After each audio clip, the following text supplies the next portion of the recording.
California's drought-stricken reservoirs have seen a remarkable recovery after a barrage of storms lashed the state last month. Officials say it's a much-needed improvement after hovering at critically low levels for the past several years. Lake Oroville, California's most beleaguered and second-largest reservoir, saw a huge boost after the climate change-fueled megadrought sucked away nearly all of its water supply.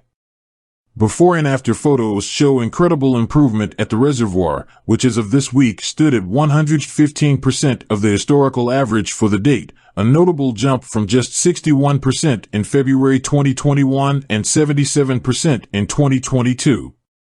The before images show a bathtub ring of dirt around the edge of the lake, marking how far the water levels had fallen.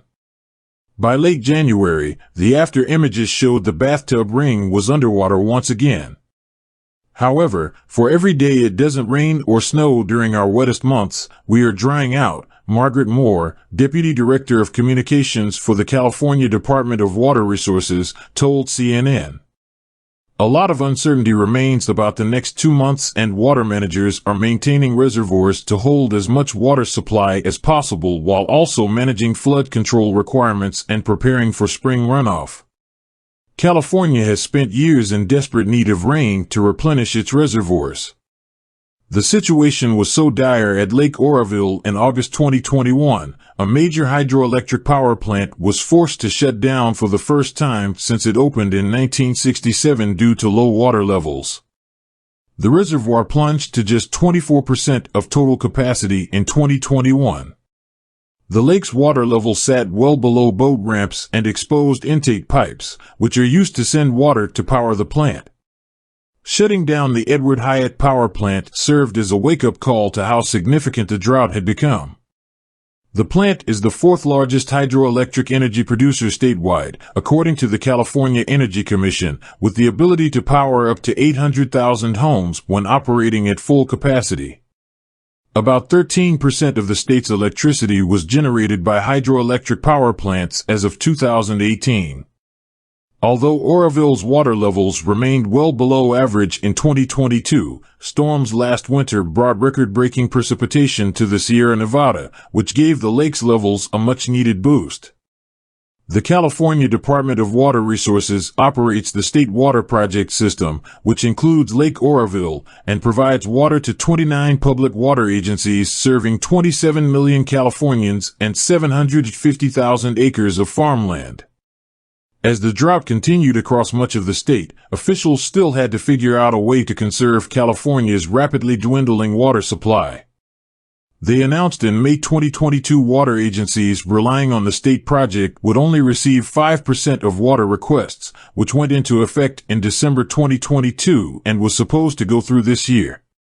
The water agencies were urged to enact mandatory water use restrictions to make their available supplies last. After this winter's storms, California state water officials announced at the end of January it will increase allocated water deliveries to 30% of requested water supplies this year. The state water project's two largest reservoirs, Lake Oroville and San Luis, gained a total of 1.62 million acre-feet of water, which is roughly enough water for 5.6 million households for an entire year. An acre-foot is the amount of water needed to 1 acre a foot deep, roughly 326,000 gallons. While the boost in water levels in Lake Oroville presents good news for California residents and farmers who rely on the reservoir, experts have said the state is going to need a lot more precipitation to make up for the years-long deficit from the historic western drought.